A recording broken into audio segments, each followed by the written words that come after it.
Right now, going down in Vegas, some of you might know there's CES, the Consumer Electronics Showcase, I think is what the S stands for. And there's been a lot of products being shown off. Stuff from all the major companies. New graphics cards have been announced, new processors have been announced, a whole gambit of myriad of just tech devices that either will come to market or probably will never come to market. For example, Samsung's rolling and folding displays. Super cool. I don't know if anybody's going to use that in the next 6 years. But hey, that's what CES is about. This is stuff that we might never see and might see eventually. It's super interesting. And one of those devices that have been announced is by MSI. The MSI Claw, which is a competitor to, I wouldn't say necessarily the Steam Deck, but all the other handhelds around the $700 price range. That means the ROG Ally and the Lenovo Legion Go. But something that differentiates this device from all the other handhelds out there, it uses Intel chips. The ROG Ally and the Lenovo Legion Go use the exact same Z1 Extreme chips, except in the case for the Ally, it comes also with, in a cheaper model, the Z1 non-extreme chips, which are just terrible.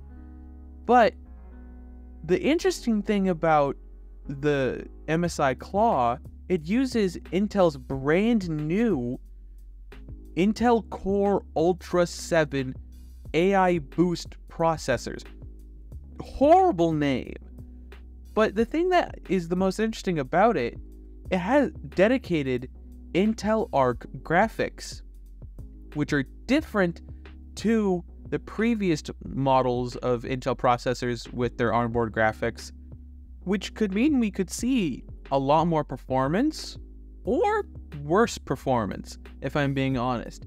We don't know enough about this device and this line of chips from Intel to make any definitive answer about how well it's going to perform. So if I'm being honest, it's mostly speculation at this point to assume the performance of this device. Assuming that Intel has their shit together in terms of their drivers, this should perform relatively well up against its competitors, especially because it has the potential to go up to 35 watts worth of power. And it even has one of the largest batteries we've seen with 53 watt hours. And so it claims that at full power, full tilt, playing difficult games, you could get at least 2 hours, which on the Steam Deck, you could barely get 45 minutes to an hour if you're playing at the maximum power threshold on the highest detailed games. So that's a lofty claim that we'll have to see when this device comes out, whether or not that's true. Some of the other specs of this device, it has 16 gigs of LPD DDR5 RAM at 6400 megahertz. It has Intel Killer Wi-Fi 7, which is bleeding edge in terms of internet connectivity standards. It has one USB-C jack in it, with Thunderbolt 4 being enabled on it, and fast charging, which is nice. It has a micro SD card reader, your standard fare of buttons. It has a 7-inch, a 1080p screen at 120 Hz. So all the other specs about this device are basically an ROG Ally, just black and from MSI.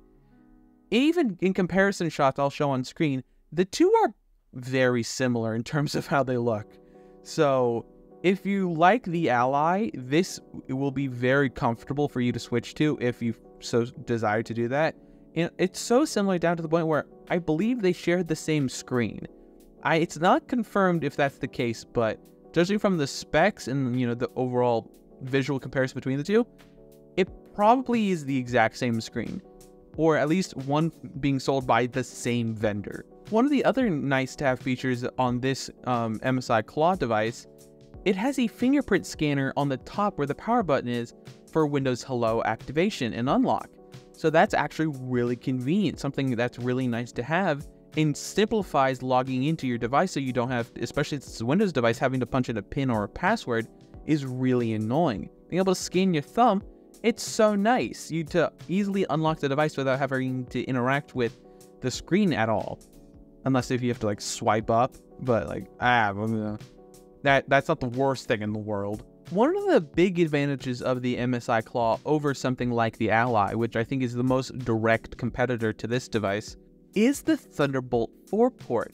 This could unlock so many external docks, so many different ways to use this device more comfortably at a desk than the Ally ever could. The only way you can connect an external graphics card to the Ally is through the MPG port at the top of the device, which you have to buy through Asus, one of their proprietary docks, which, yes, they're really nice, but they're horribly expensive for mobile grade hardware.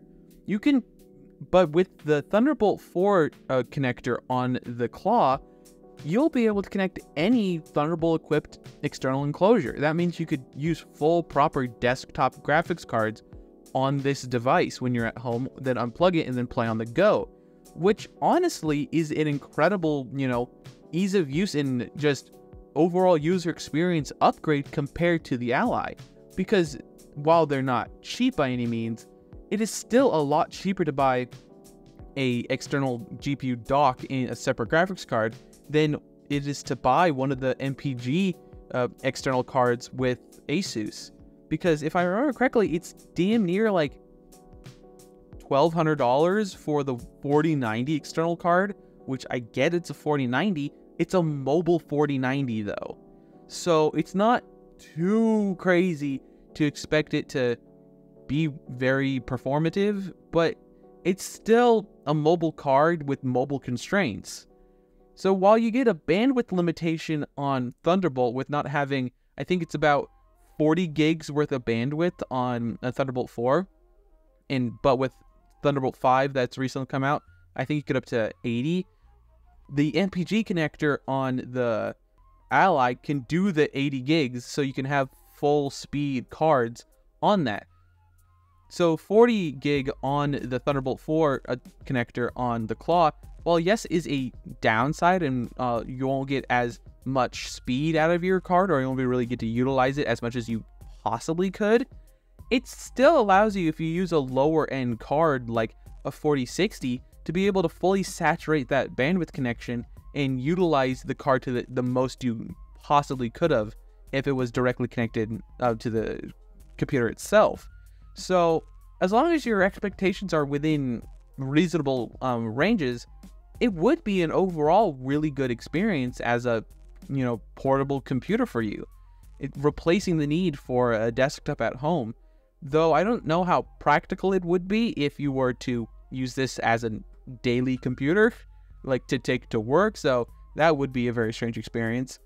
But I know some people who do that with the Ally and the Legion Go, so people might want to do that with this device. And having that Thunderbolt dock will allow you to daisy chain other Thunderbolt devices off each other. So not only could you have your external GPU enclosure, you could also have a 10 gig Ethernet from a Thunderbolt adapter, or you can connect to a Thunderbolt hub and have all sorts of monitors and display connections, or all sorts of external storage devices, or be able to quickly connect to a myriad of other Thunderbolt equipped devices. So it remains to be seen whether this device will actually have the power to really stand up to these other devices, but on a sheer usability and user experience standpoint, this is better equipped than some of the other devices out there. And even down to the sheer fact that it could go from all the way to 10 watts of power to 35 watts of power being used. So that higher power budget really does allow you to increase the performance of your the processor in it and the graphics card in it.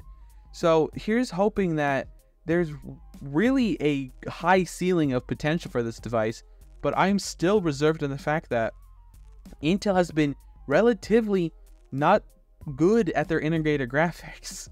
Like, I remember using integrated UHD 64, 5, or whatever graphics, whatever they had on the 8th and 9th generation of Intel CPUs, and they were so bad they could barely play Minecraft. But the thing that makes me convinced that this might actually be better than we're all expecting is Intel's own Arc graphics cards that we've seen. The Arc A750 and the A580.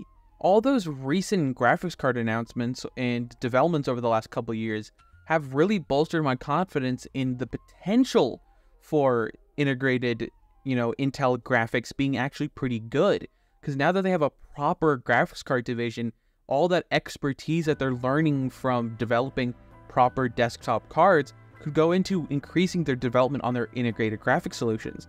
That's what AMD did, and that's why they're so good. They have nearly 20 years of experience developing graphics hardware, and they were able to utilize that knowledge and experience into beefing up and upgrading their integrated graphics solutions on board their CPUs, allowing for stuff like the Ally and the Steam Deck to even exist in the first place and provide quality enough experiences that is actually worth considering turning those chips into handheld or dedicated handheld devices. So what are your thoughts on the MSI Claw? Is it something that you're interested in? Is it something you want to learn more about? Or are you just interested in this new era of every gaming company seemingly releasing their own handheld? I'm super interested to hear your thoughts about this device, and if you're any concerns about even the fact that it's an Intel-based system, something that we haven't seen before. I'm super interested to hear your guys' thoughts, comments, and concerns about this. Don't forget to leave a like, comment, and subscribe. All the other social media garbage down below. And last but not least, have a wonderful day.